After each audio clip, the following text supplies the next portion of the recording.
honestly not sure how I've managed to shove so much in.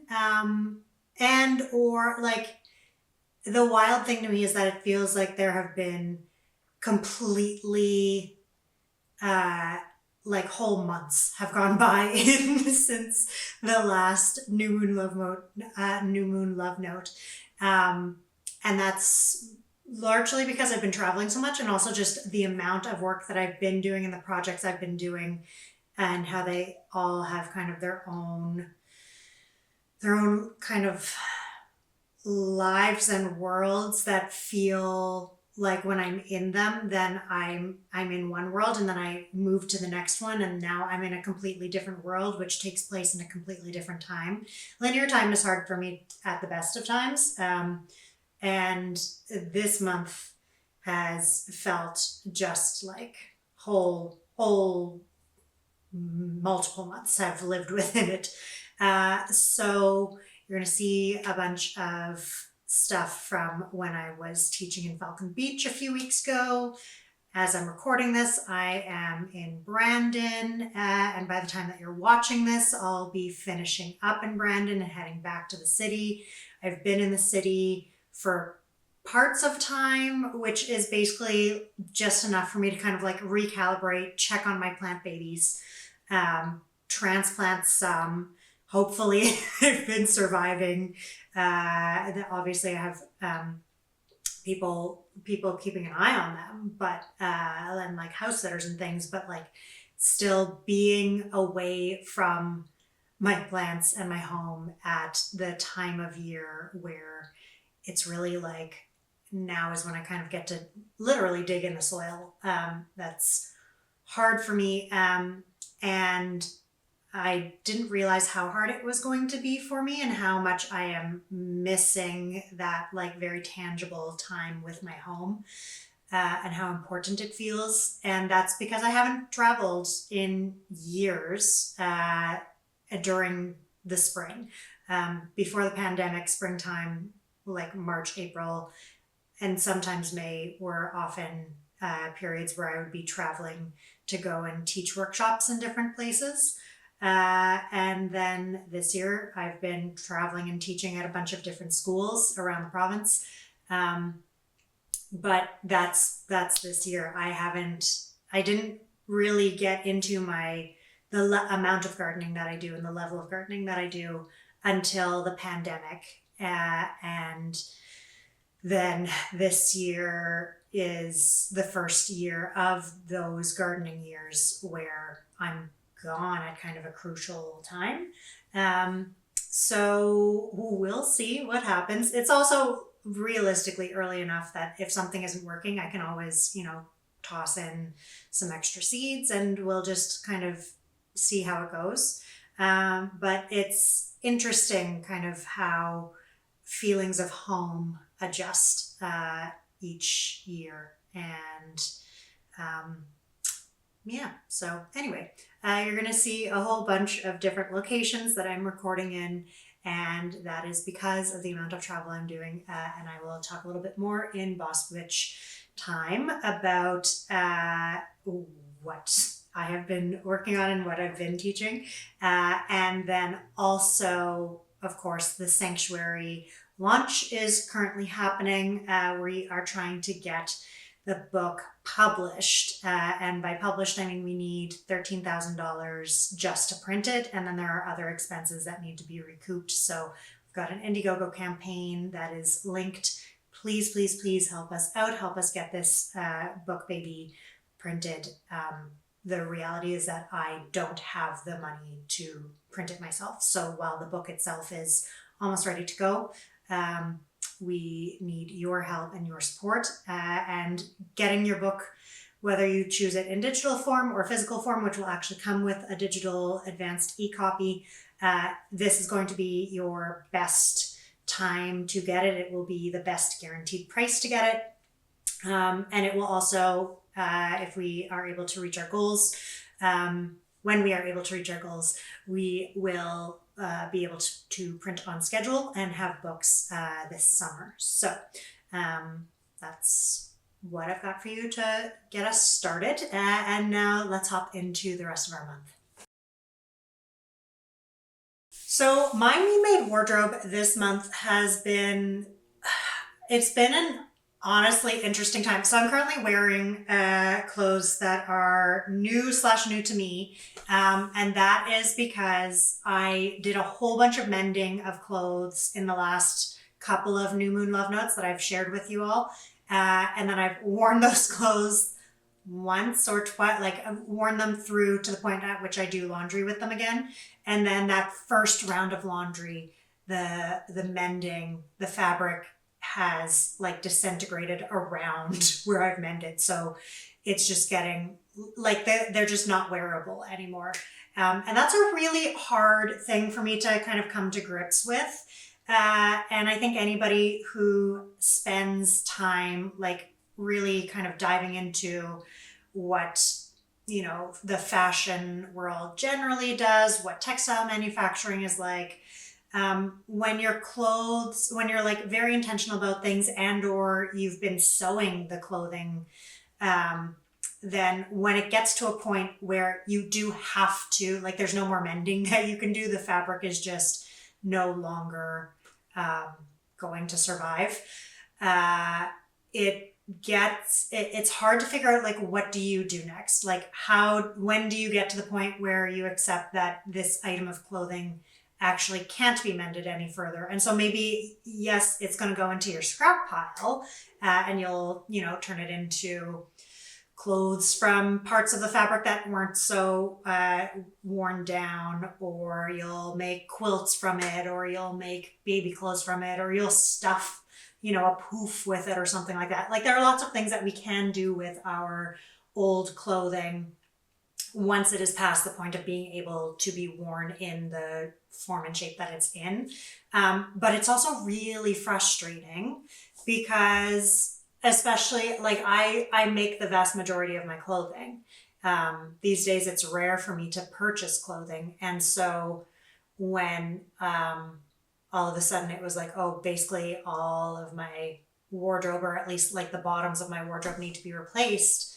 That felt like a very stressful thing, not only in terms of like finances, but also time. I'm feeling so squeezed for time these days. And so the combo of those things was like, well, now what do I do? Do I just keep on wearing the one pair of pants that hasn't worn out yet? And so I'll just keep on wearing those until it wears out. And then I have no pants, and like just, it's been a bit of a time. So my solution this month has actually been, I went to Superstore. And the reason that I went to Superstore is that fast fashion I try to avoid at the best of my abilities. I also know that during the periods of time where I do go to fast fashion, because my other options aren't there, I don't have, the money to buy a couple of items or multiple items from slow fashion places. I don't have time or money to be buying fabric that I, know where it's been sourced and then sewing myself garments from. I go then to, okay, where are places where I can get natural fibers, where they've gotten in trouble. And so there's a little bit more eyesight on their manufacturing practices.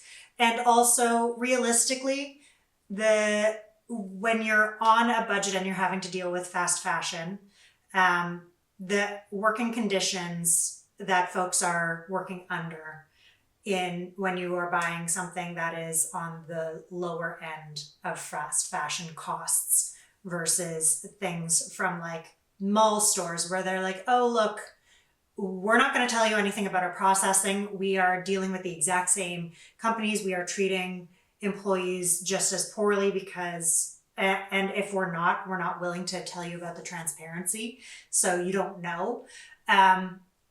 Sorry, I have a random hair that's just escaping into my face. What are you doing, sir? There we go.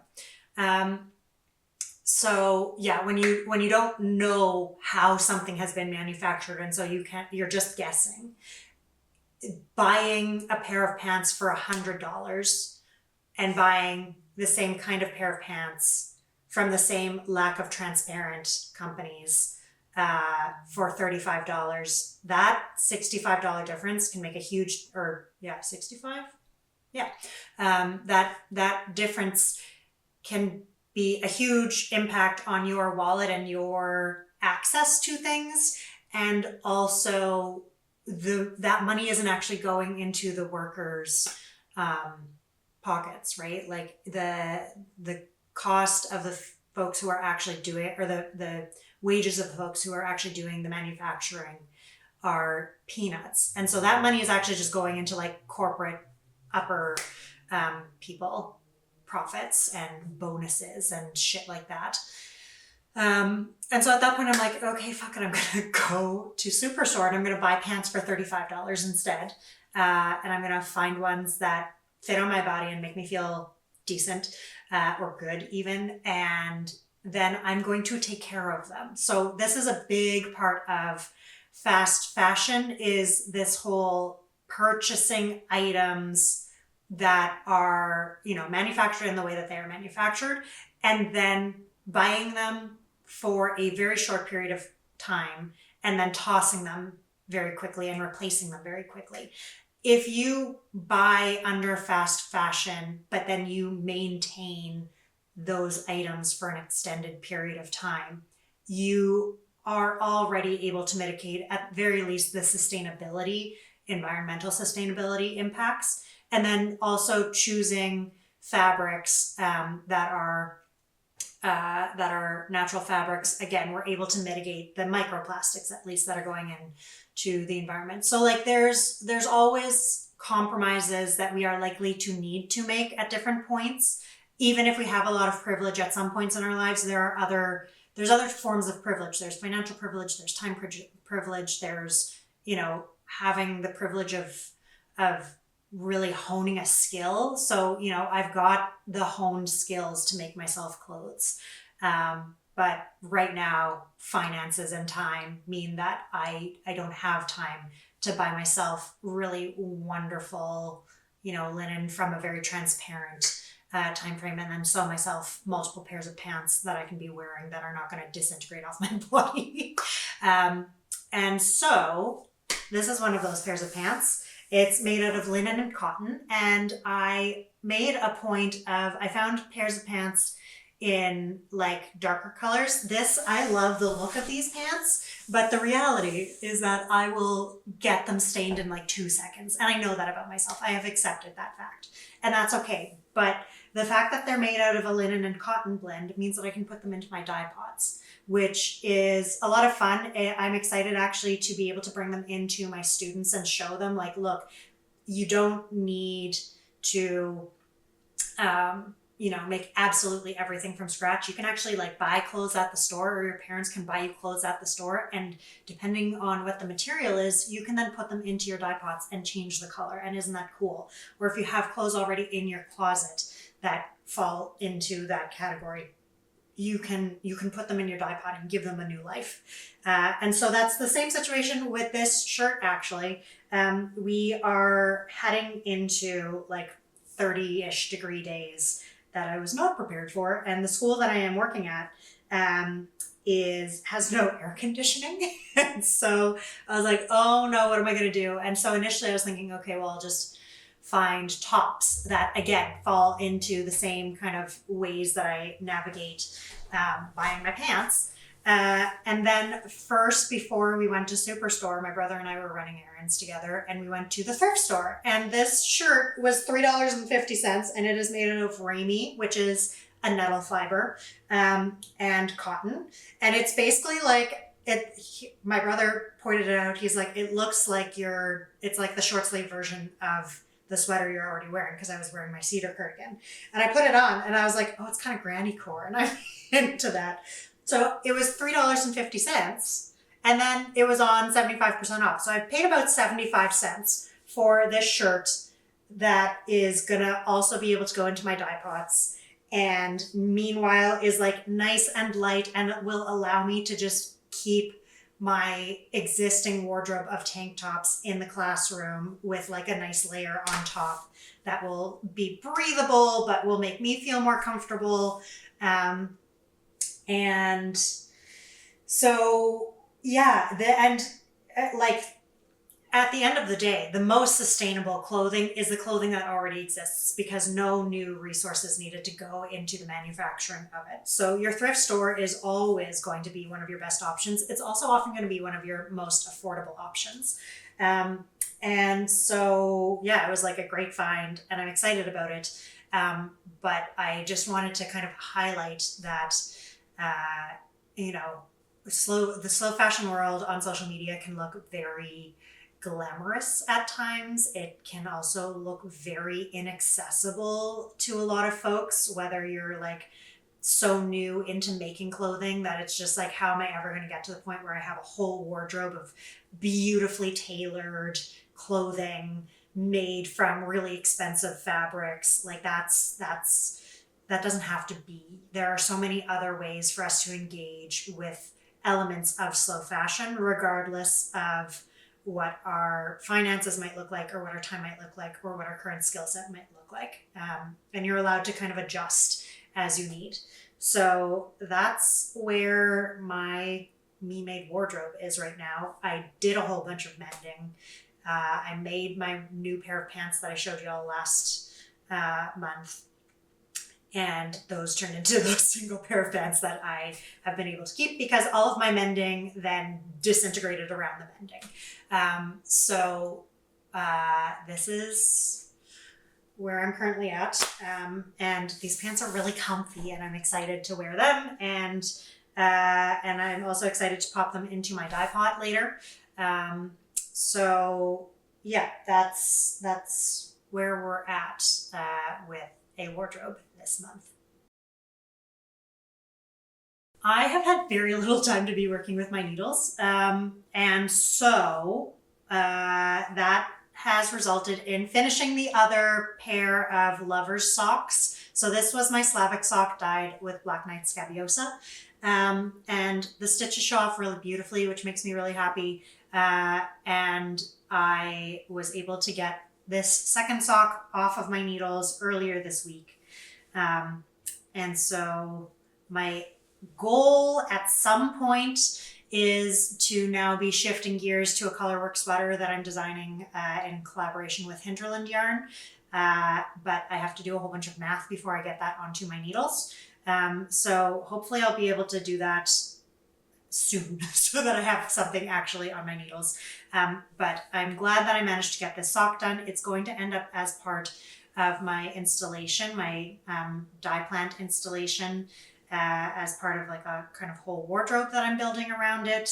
I'm also planning on putting these pieces in and or wearing them myself, and having like a locally dyed small capsule wardrobe included. And so yeah, so this will be included in that. Eventually they'll end up on my feet, but I don't know when that's going to happen. And then the other thing that I have been knitting the last couple of nights while I have been just zonked after work is some tiny, tiny doll clothes. So I'm actually going to show you those in the teeny tiny coven portion of this New Moon Love Note.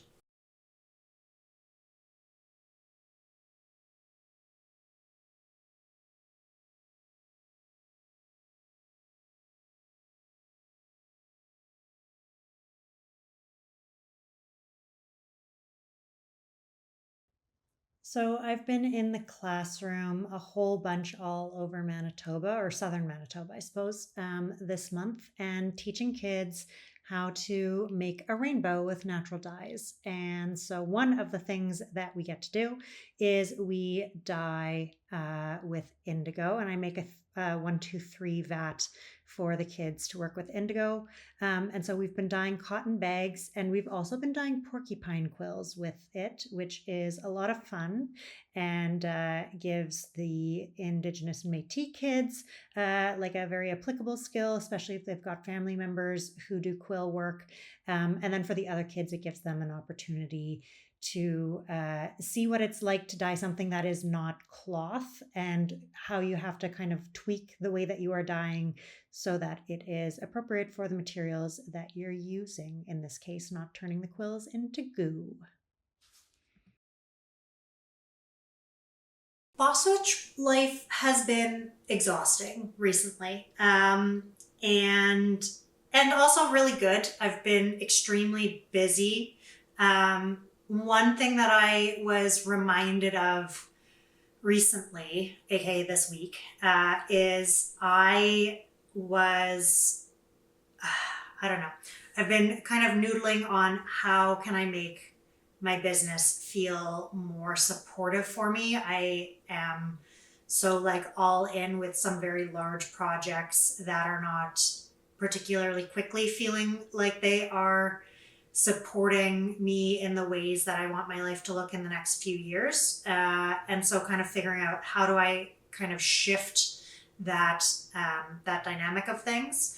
And while I've been like noodling on all of that, I have also been teaching full time in schools. And when I was in Falcon Lake teaching, it was really wonderful, but it also, I was there for 1 week, and the ranch had some internet, but not so much internet that I was able to get a lot done. And so there was a little bit more of like a rest built into the fact that I was working full-time days. I still was able to like get a lot of really good journaling done and get a lot of other making and projects done.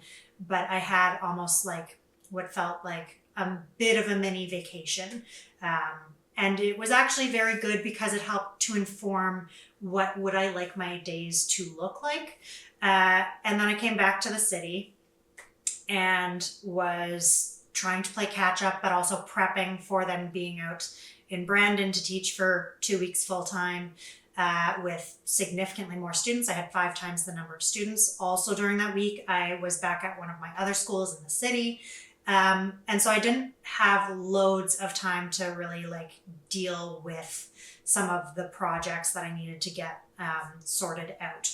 And I just assumed that, you know, teaching is like morning through to the mid-afternoon, home by like 4 o'clock, and then I have an evening to work, because when I'm working for myself, that kind of dynamic is pretty normal for me. And often if I have a bit of a break, it's in the afternoon, and that's when, you know, I'm taking Willow for walks and I'm potentially getting some other stuff done. And so like mornings and evenings are normally when I'm doing work on my own business. But as I'm recording this, I've done one of the 2 weeks that I'm out here in Brandon to teach, and I am exhausted. Like I come home from work and I am pooped. I have no capacity to like deal with things. There are also like phone calls I need to be making that I can't during the day because, you know, I'm needing to talk to people who have like 9 to 5 jobs, or like 9 to 4 jobs really, because they're in different time zones. And by the time that I get home and unwind, and then I'm able to shift my brain over to, okay, now if I'm going to send that email, or now if I'm going to make that phone call, it's already, they're already out of office. And if they call me back the next day, I'm going to be teaching and working all day long.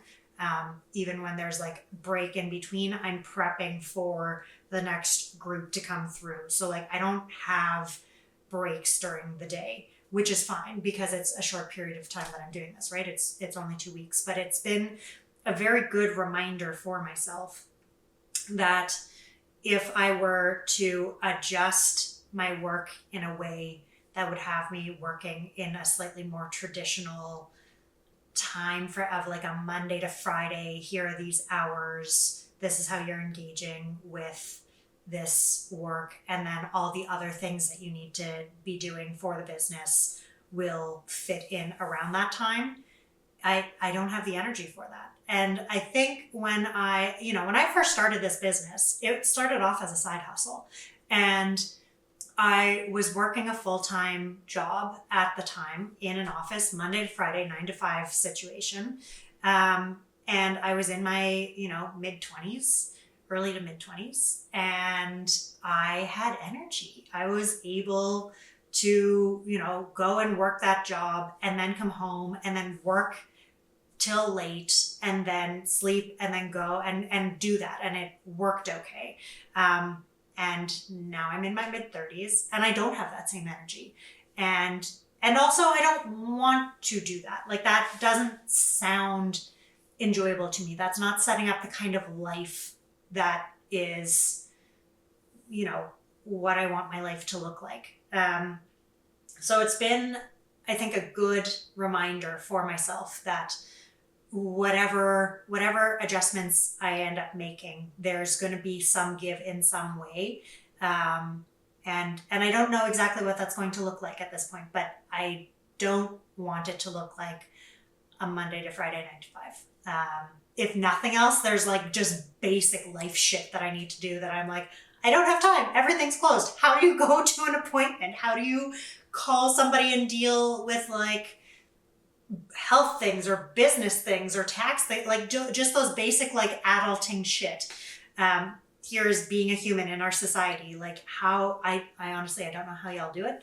But yeah, I don't want that life for myself. I like having the flexibility of, oh, I need to do this thing. I can actually take the time to do this thing. I had somebody phone me and they were like, oh, call me back in the next 2 business days. And I phoned after their business hours and left a message and was like, I won't be able to do that because I am teaching full time and I don't have time to wait on the phone for you to answer something. So as of this date, I will be available and you can, give me a shout back in the interim if you need, but like, this is the situation. And like, I don't know how people do that more on a regular basis. Also, my brother and I went to get groceries we went to the store on a Saturday.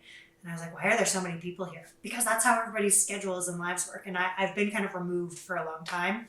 And I think I prefer to keep myself removed, or at least more time than not to keep myself removed so that I'm able to kind of do my life as I need. So that's been very interesting. And I absolutely recognize the privilege inherent in having built a life for myself that does allow that. But yeah, I'm gonna keep it and I'm gonna make adjustments to what I am doing right now to allow me to keep it and to make it better for me and how my life works. And so on that note, we've had the launch going for Sanctuary. We are currently running an Indiegogo campaign. It runs to the end of May. And it has pre-orders for the book. It has lots of other really wonderful perks. We're almost out of the quilt kits, which is fantastic. I'm really excited about the quilt kits. So I'm excited that other people are also excited. But we are almost, at the time of recording this, halfway through the month, and we are at like 26% funded. And that's honestly not adequate. We're not gonna, at that rate, we will not be able to go to print on time. And I do not have a magical pool of money that I can draw from that will make up the difference. If I'm being totally honest, it is like frustrating and disheartening and confusing to be so far into my work and to know that we've put such a good piece of work together, and to also know that, Samson and I have proved ourselves with our books in the past already. So to be at this point and to not have it just like so easily filled out and supported right away, and to not know what adjustments I need to make that happen, besides just continually telling people and asking them to support, which has been happening. Lots of people have been talking about it. People have been really wonderful about supporting it, but to be at this point in my career and to have something that in my brain should be like a pretty easy launch, go so slowly, which doesn't mean that it's not going to catch itself up. But to be where we're at this point and to have it be so slow is a scary thing. And so that it's one of the things that's got me kind of like thinking about how am I doing this stuff. And every business goes through that. Every, small business and big business, but small businesses especially, we have smaller teams. It is just me at this time. But even if you've got like a few people, there's always outside factors that we can't control that we're having to kind of pivot around. And sometimes that can be really good for creativity. Other times it can be extremely draining. And for this one, I feel like I'm kind of bouncing back and forth. And so, I've got a few more things up my sleeve that I'm going to be trying to do. But if you are interested in the book, in Sanctuary, in the project, please check the link below. Please share it with your friends. It is going to be the best way for you to get your copy of the book.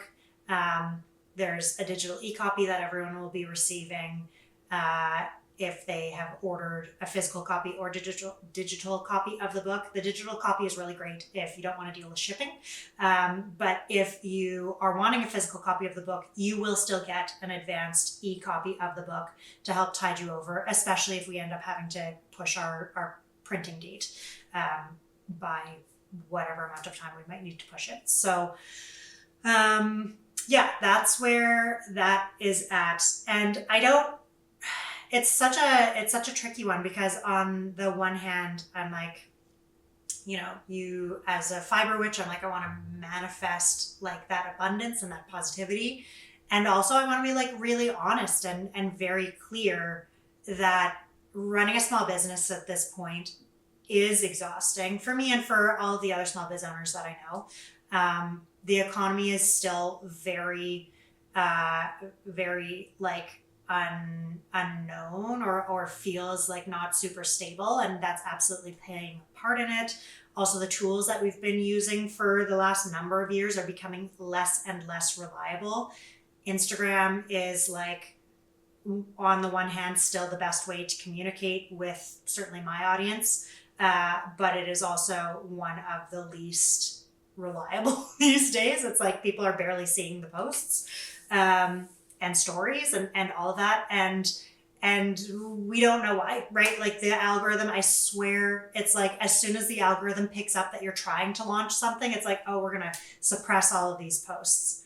And I don't know that for certain, because that's the whole point of the algorithm, is that we can never know that for certain. But it's also not something that I can control. And so how do I pivot and adjust and try different tactics to kind of circumvent that and to try and work around these restrictions? And as a small biz owner, that can, again, it can be fun for creativity. It can kind of like force you to do interesting things and try stuff that you wouldn't try before. And also it's fucking exhausting. And it would be nice for something to just be like, okay, this is how you do it. Here is like the laid out formula. And you can follow that formula and trust it. And that's just, it's not how things go. And that's okay. But I also, this project is on a timeline, and by the time that you watch this, the timeline will be down to about a week and a half. So please, please, please help us out. Let's get this book project printed. I'm so proud of it. I know it's going to be absolutely fucking beautiful when it's printed. And I would love to get it into your hands later this summer. That is my goal. So, that's what, the other thing with Boss Witch Life that I've been doing is I've started developing curriculum for natural dyeing in schools, because it doesn't exist. So, casual little side fun fact there. I'm starting to kind of start trying to flesh it out, and also connecting with folks who may be able to help me to flesh it out. So if that's you, feel free to get in touch. Or if you have any ideas or thoughts about stuff, I'm looking to develop curriculum for kindergarten through grade 12. So if you've got anything in particular that you think is great, or could be added in or could be beneficial, feel free to give me a shout, because I'm absolutely open to folks' thoughts and feedback on that. And it's a project that I'm really passionate about and very excited about, and feels like really good direction for once sanctuary is like fully off of my plate. So yeah, that's where things are at this month.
This month for the Teeny Tiny Coven, I have made a few teeny tiny clothes for the inhabitants, and Abigail Wren is just here for scale.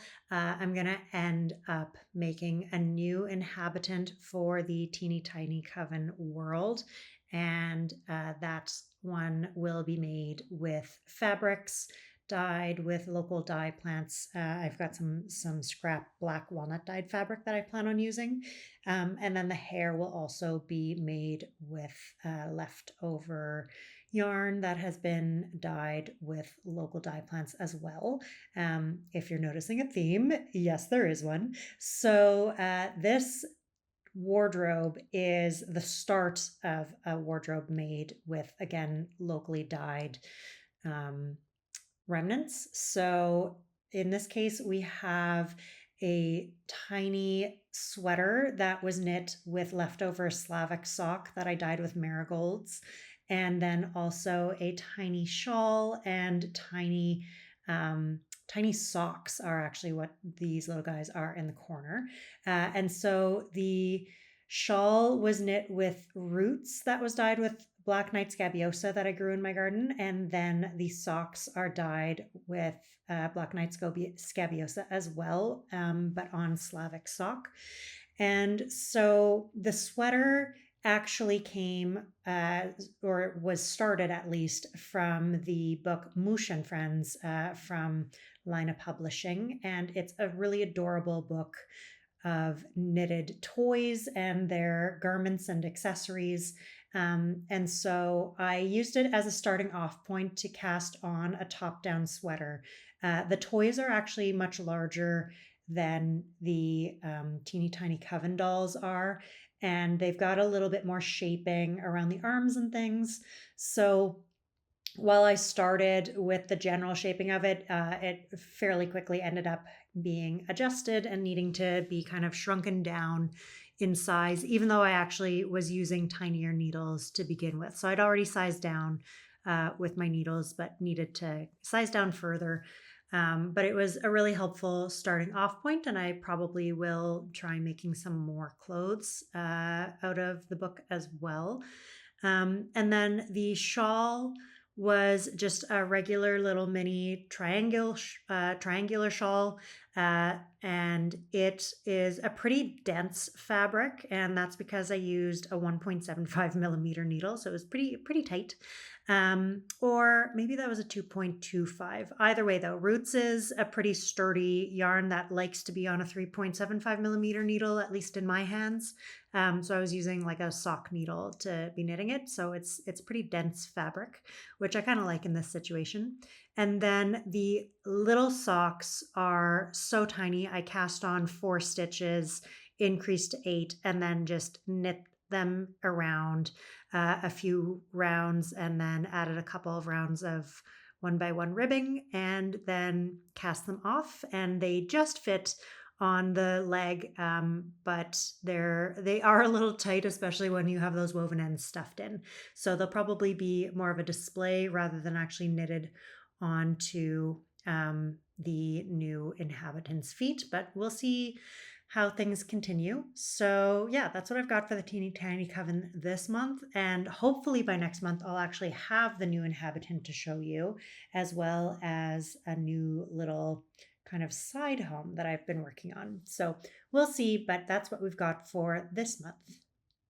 So that is our month. Thanks so much for tuning in. Remember, if you want to support Sanctuary, you can do that at the link below. And then also, if you have any suggestions or thoughts about the natural dyeing curriculum for schools, feel free to give me a shout. I'm very happy to connect with folks about that. So thanks all for tuning into this month's New Moon Love Note, and I look forward to seeing you next month. What you doing, Slinky?